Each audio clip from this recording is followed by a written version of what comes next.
we are doing another mock draft video here today. And with no more Dante Moore for quarterback, what do the Jets do is my big question. And that's what we're here to find out today. So let's get this one underway. Obviously, the Raiders pretty much already locked in for Anna Mendoza. Won the Heisman. I mean, I feel like if they could build around him, they are definitely going to. And with the national championship set to be today, I'm recording this on Monday, so very, very likely that he goes number 1 overall. If they don't take him number 1 overall, I will definitely be shocked. Now, at 2 is definitely an interesting spot, but with no more Dante Moore, you take best player available for position needs, and they need linebacker. Averill Reese is very flexible, and where he could play defensive line, can play linebacker. Obviously, I think he's a better edge rusher than off-ball linebacker, but the ability to have both makes him a very intriguing prospect. So, we're going to have him going at 2. At 3 to the Cardinals. Right here, I think they would trade down, but obviously, as I have explained before, PFF is retarded. So, most likely going to just take best player available. And I've explained before that edge is what makes the most sense for me. And now, either one of Ruben Bain Jr. or David Bailey. I'll leave the other videos linked down in the description, but I mean, this is very, very interesting because Ruben Bain has absolutely just destroyed teams on Miami's national championship run, and that'll be decided tonight. But David Bailey was very dominant in his own right, and I feel like after the combine, we'll probably see whoever's better. But I think Ruben Bain's just been able to disrupt a lot more plays. So, now, I do really like Ruben Bain a lot more. And I think he will probably fit the Cardinals' scheme a little bit better. And they're building a pretty decent core they have Marvin Harrison Jr., they have Walter Nolan, couple other young pieces, Max Melton, who I think is going to be pretty decent as far as a long-term piece. I feel like Ruben Bain would probably fit in there and develop very well. So we're going to have him going 3. And number 4, I'm going to have the Titans going with David Bailey to pair alongside Jeffrey Simmons.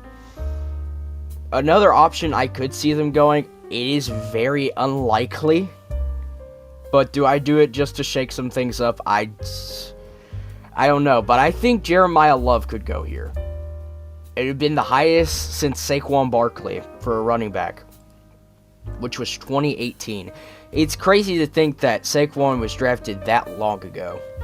But with Tony Pollard set to hit free agency and the questionable things about Tajay Spears, I mean, who knows what happens to that running back room. Maybe the next draft video, I'll think about doing that one. I have to do a little bit of research. But just improving the defense, I think would be good. Taking a receiver here would also be good for Cam Ward's development. I think they may do that depending on free agency. If there's no good free agent receivers, then I think they may end up going with him. Or one of them. Either Jordan Tyson or Carnell Tate. So, but here I'm going to have them going David Bailey. To number 5 with the New York Giants.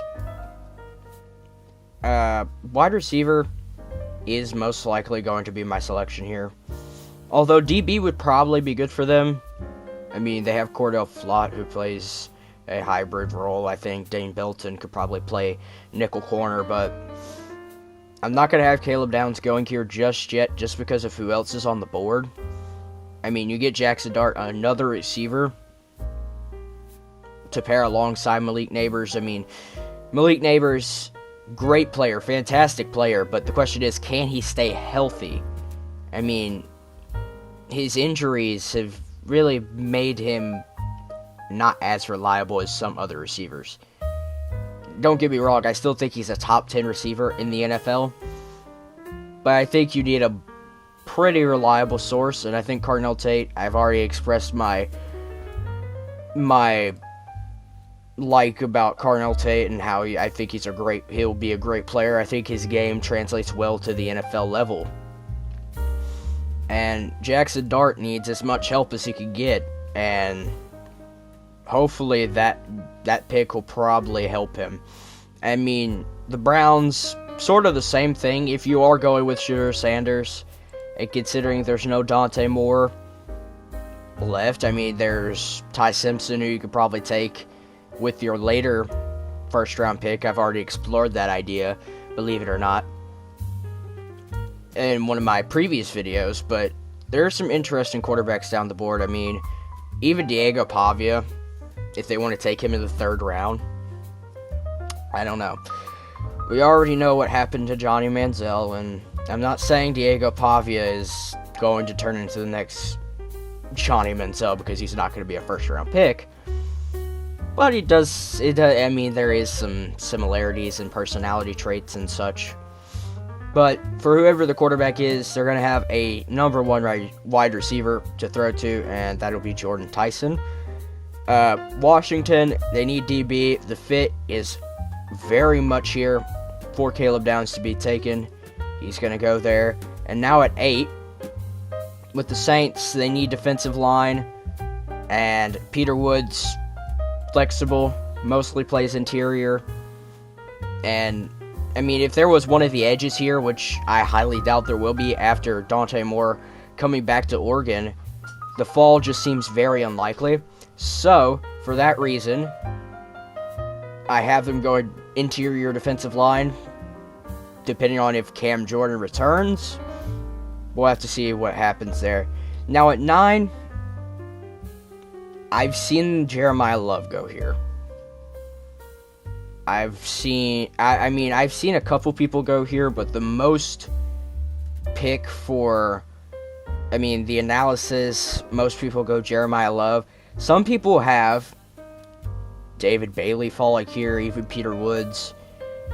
Cardinal Tate. If these are the analysis for pick positions for the Chiefs, and don't get me wrong, I think they need edge, but really, what edge is here? You have Kedrick Folk and Howell, even TJ Parker.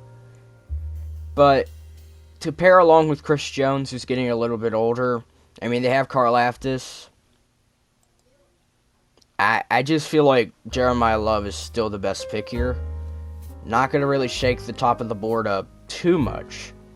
The Bengals, I've had them going Sony Styles here for a lot of them, but I think I'm going to take Gerard McCoy here.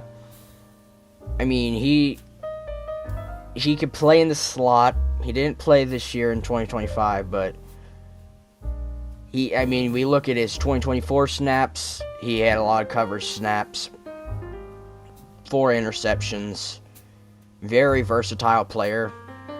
I like him. You could play him in the slot. And I think what they would do with him is they probably move him back to safety for him. If Caleb Downs ends up falling here, which I highly doubt he will, that would be their selection. But just for their needs, Gerard McCoy could probably move up to safety. Now, Miami, with Tyreek Hill probably not going to return, and they need DB, they need guard. Quarterback is a glaring need for them. Mansur Delane, I like.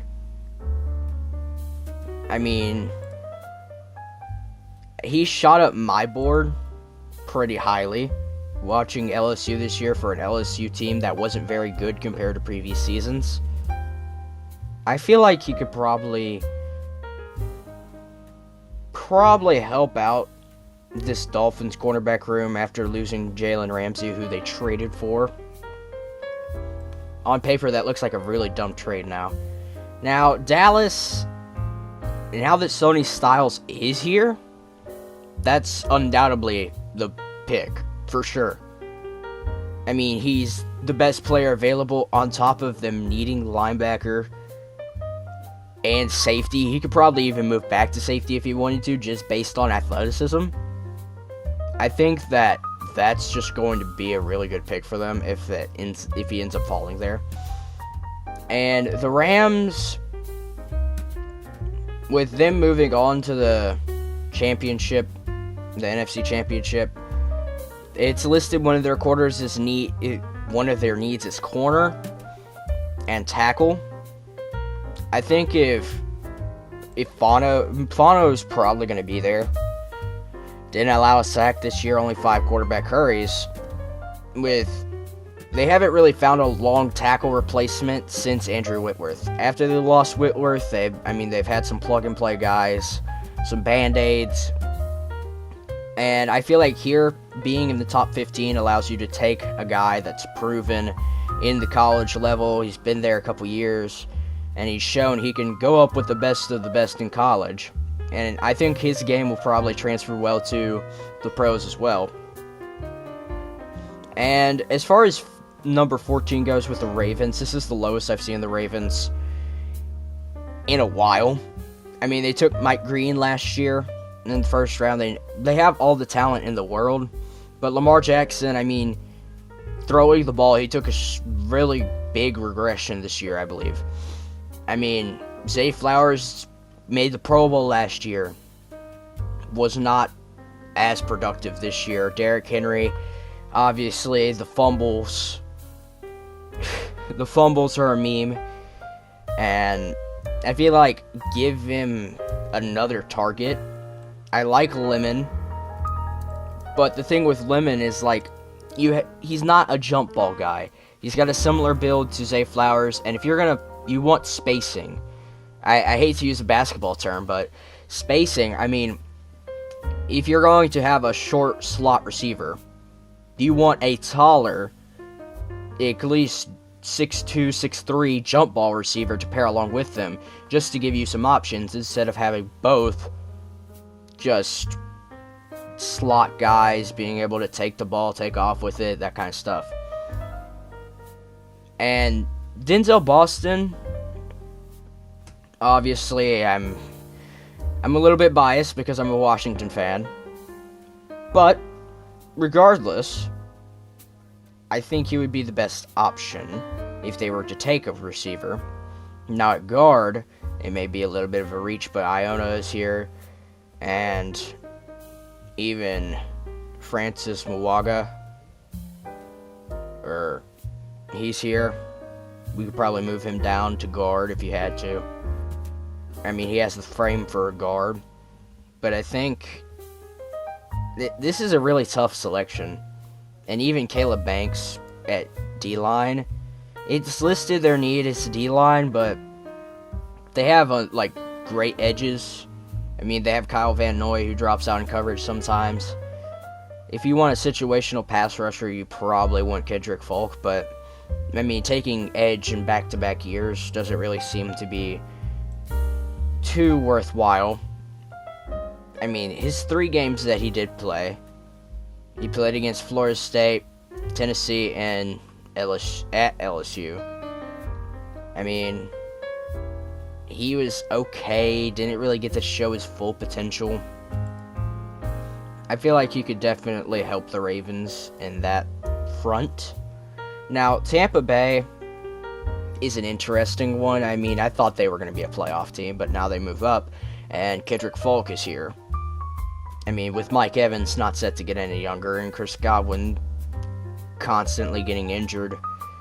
I mean, and they have Ibuka, but, after those 2 guys came back, I mean, his production really, really slowed down.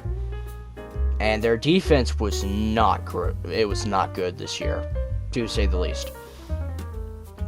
Didn't have much pressure on the quarterback, didn't really get home. I think Kendrick Folk, he didn't have a great 2025, But if you're going based off 2024 stats, I mean, he still had 27 quarterback hurries, which is impressive. I mean, for a somewhat lackluster Auburn team, for Auburn teams in the past, I think he's a lone bright spot, and he would probably help their defensive line to get a little bit more pressure. And now the Jets, after taking Averill Reese, they don't really have a quarterback target.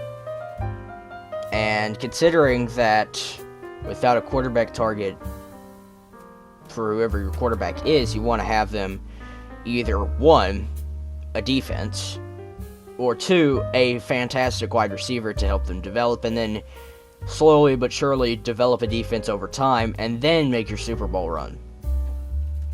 Now, here you don't really have either one of them, but you do have a receiver in Malachi Lemon, and I think he would complement Garrett Wilson pretty well, considering that, I mean, he's a good rack receiver. He's great with the ball in his hands. He could be a deep shot threat. And if he falls this far, I don't really see a choice where New York doesn't take him. And that brings us to the Lions, where they need corner. They also need tackle. Muwaga potentially could go here. Avian Terrell could also go here. Now the question is, which one's more pressing? I feel like a lot of this stuff does depend on the fact of free agency. But we saw what happened when Taylor Decker wasn't there, as well as Frank Ragnow. And their offensive line pretty much collapsed. They went from being one of the best offensive lines to Jared Goff constantly running for his life. So, I think I'm going to have Francis Muwaga going here. And at 18, the Vikings need defensive back. And Avian Terrell would be a great candidate, even on a Clemson team that, I mean, was not great this year. He's a versatile. He can play slot, and he could play boundary corner both. So he could pretty much do whatever they need him to do. And he would probably be a great defensive leader. Now the Panthers at 19, they were just happy to be in the playoffs. And what better way? I mean, they have two first-round receivers. They have Xavier Legette, and then they have Tedero McMillan. Both drafted relatively... I mean, Legette was a trade-up pick from the second round to the first just to get a fifth-year option. Pretty much, he wasn't going to go at the end of the first round, I don't believe. I mean, Xavier Worthy was still there. I don't really see why they didn't take him there. I feel like Worthy's the better prospect. But, hey, I'm not the Panthers GM. Don't ask me. And receiver, I feel like to pair one with T-Mac, I mean, they even have Jalen Coker, who was undrafted. Very good in the playoff game. I mean, it's just a question that I'm asking. And Denzel Boston may actually fit here. I mean, I like my guy going to Carolina. I think he would be a great target for Bryce Young, and I feel like they would have a pretty good connection. With him and T-Mac, they'd have a great wide receiver duo, very young wide receiver duo. And the offensive line isn't bad. Their offense looks pretty good, actually. And I feel like their defense is really what's holding them back. I mean, they allowed 34 points in their playoff game. So, for that reason, I'm leaning toward defensive line between Caden McDonald and Cassius Howell. And I feel like just out of the two prospects, Caden McDonald would probably provide them with a little bit more. They drafted two young edge rushers with Nick Scorton and Prince Umamielen. And just to beef up the defensive line. You get a big boy to... they basically pair up Derek Brown with a run stopper, so you have one of the most formidable defensive lines. If you consider Umamielen and Skorton getting better, like extremely better, like 10, 15 sacks a year, you could get into one of the best defensive fronts just based on pass rush alone. So that's where my mind goes when I think of this pick. And now Dallas, they get their guy in Sonny Styles.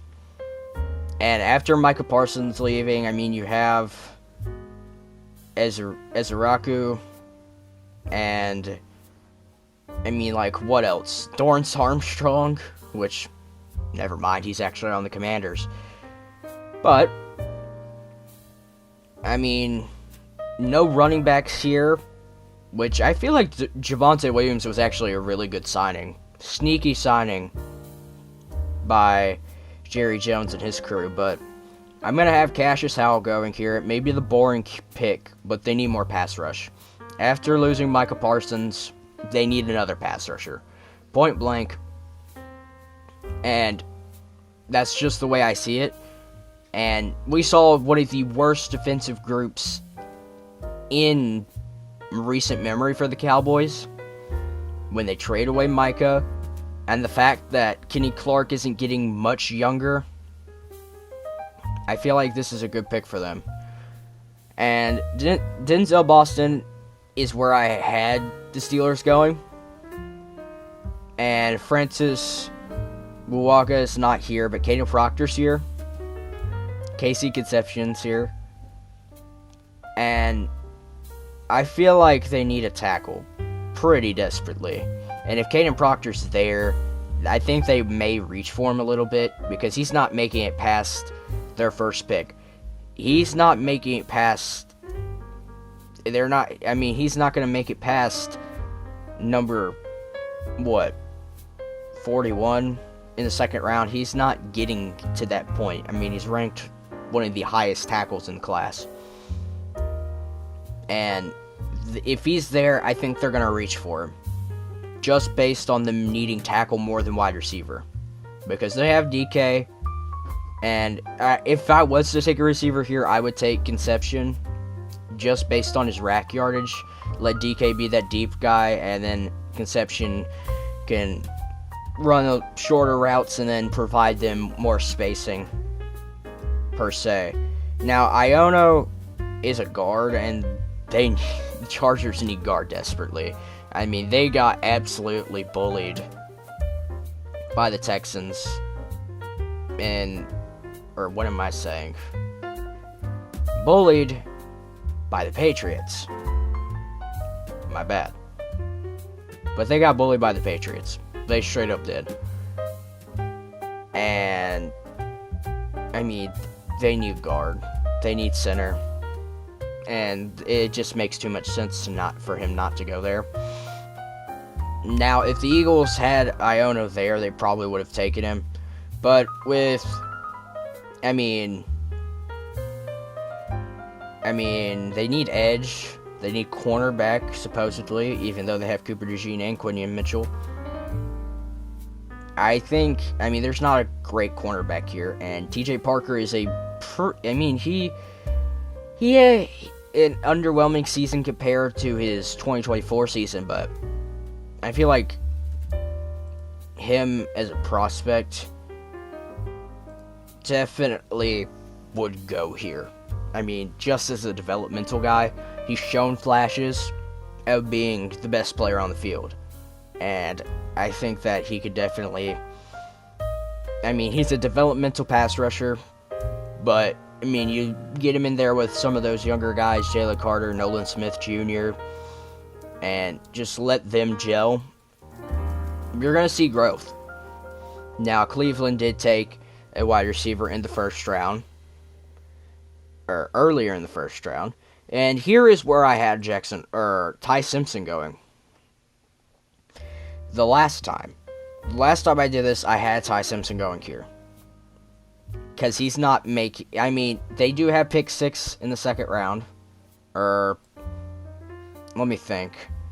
I don't know the details of that Jaguars trade. If their second round pick is not in that Jags trade, then they could take Ty Simpson there. But if not, if you want that 5th-year option, you're going to have to take him right here. That or trade back to like 30, 32 even. Somewhere in that range. If just to get the 5th-year option. If that be the case, I mean, I don't really see them taking Ty Simpson here. But what I do see them taking is a tackle, and Cameron Loom is here. I feel like he could probably play either side, left or right tackle. And they need tackle desperately. And I mean, obviously, they were one of the worst teams in the NFL this year. Get whoever your quarterback's going to be, if it's not Jackson Arnold. I keep wanting to say Jackson Arnold. I don't know why. He transferred from Alabama, yeah. But I rest my case. With the Bears here at 35, heck of a game last night, though. I mean, Caleb Williams on that freaking fadeaway pass was insane. Just running for his life. They need defense, though. They couldn't stop a bus. It's hard to stop a bus anyway. But they couldn't stop a squirrel, put it that way. And linebacker with Tremaine Edmonds in like one of his last years. I feel like he's not getting any younger. I feel like he needs to be replaced. Interior and defensive line, you have Christian Miller here, but I feel like linebacker could TJ Edwards, we saw a gruesome injury for him, and they just need more linebacker depth. CJ Allen's going to go there. And my Buffalo Bills, wide receiver, I mean, the writing's on the wall, but I don't want to take them Denzel Boston, and I'll tell you why.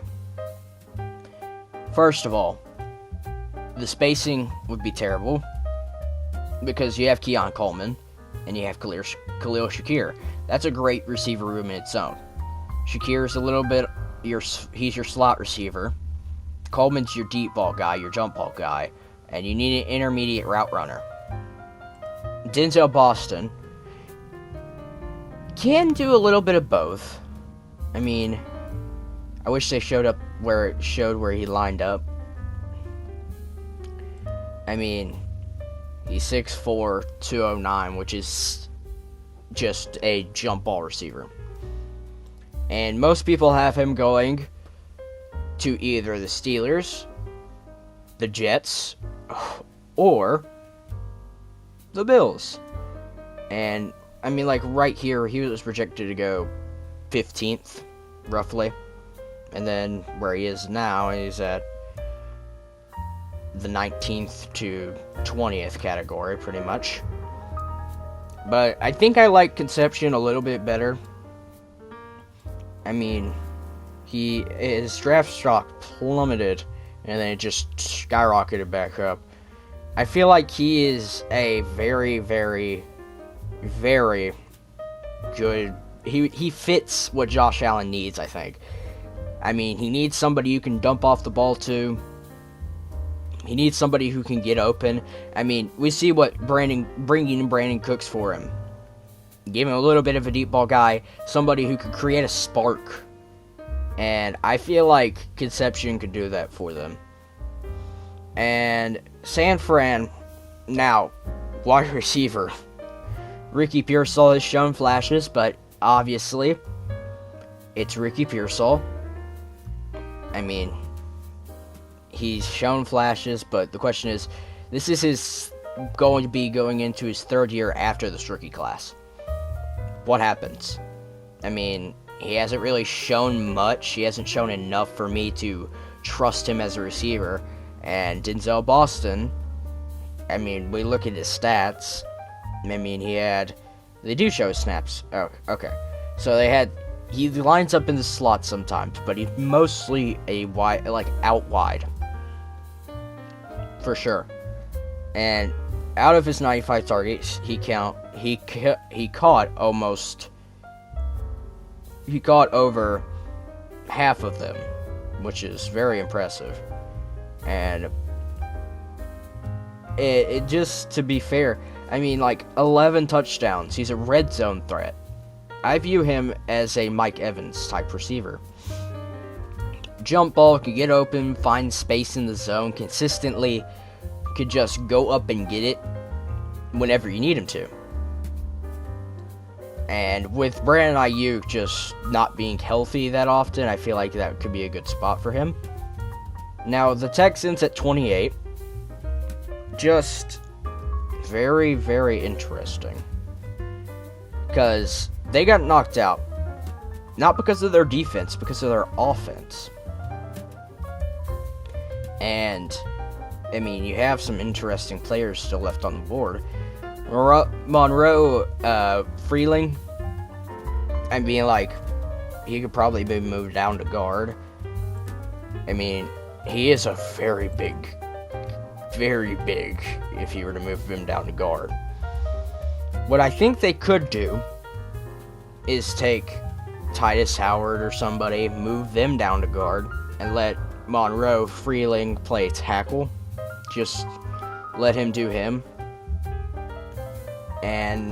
Or they take the other Georgia guy, Christian Miller, who a run-plugging, run-stopping defensive tackle, could generate a little bit of quarterback pressure. I feel like he would be a good fit for them, more so than Freeling. Now, the Rams at 29, they need DB. I mean, they get their tackle, and they can get their DB here. They get Colton Hood at the University of Tennessee. And I feel like they definitely need DB a lot. And just to double check myself. Okay, yeah, they did take tackle. I was just, forgive me, I'm just a little bit dyslexic. But, Colton Hood, I mean, he played very well. The one interception he did have, returned for a touchdown. The QBR when passing towards him, not even above 70%. I mean, he's just a very, very, very well-rounded corner. And now at 30, not to say I don't like Will Campbell, but the other tackle on the right side is, I mean, who is it? Mike Onwenu, who he plays better at guard. At least that's my personal thoughts. But I feel like if you're going to get somebody to develop, Monroe Freeling would definitely be your guy. And that's who I'm going to have them going for. And Kenyon Sadiq, pretty decent tight end. I mean, we saw what he could do for a young quarterback. I mean, give you options and Bo Nix. I mean, for goodness sakes, man, left it all on the line. Everything he had. They're in the AFC Championship, and they're relying on Jarrett Stidham because Bo Nix left everything in Mile High. He did everything he could, and still ended up breaking his ankle. Or a bone in his ankle. He was still walking. He's scheduled to have surgery tomorrow, I do believe, so we'll have to see how that goes. I mean, we've seen things like Nick Foles, but I don't think Jarrett Stidham's the level of Nick Foles. We saw Nick Foles get some regular season games and even make the Pro Bowl. So, if that doesn't tell you what you need to know, I don't know what will. But Kenyon Sadiq, nonetheless, is going to go here for next season. If Bo Nix, give him another target. I mean, Courtland Sutton, third down guy. I mean, who else do you have outside of that? I mean, RJ Harvey, he checks down like every single play. I mean, just Just a thought. Now, I like Brandon Cease, and I also like Keith Abney the second. And it's really in between those guys for me because the Seahawks, if they win the Super Bowl, which is what PFF is projecting, I don't think they take quarterback. I mean, it doesn't really make sense with Sam Darnold. I mean, Sam Darnold at the helm isn't getting much younger, but it's a feel-good story. I don't even know why I'm talking about taking quarterback at the end of the first round. It makes no sense. Anyway, let's compare these two stats. I like Keith Abney because he's a pretty good boundary corner. I mean, his QBR when quarterbacks throw at him is a 46. Absolutely insane. 2 interceptions this year. Is definitely your boundary corner. And with the Seahawks rebuilding the Legion of Boom, I mean, they have their slot corner / safety in Devon Witherspoon for their Legion of Boom. And I think that Keith Abney could probably be that outside corner for them. So, those are my picks. I will have a verse of the day here in just a moment, but tell me what you think. Tell me how I did. And let's get to this. Is Romans 8:28. And we know that in all things God works for the good of those who love him, who have been called according to his purpose. Thank you all for watching. I'm DW, signing off. Have a blessed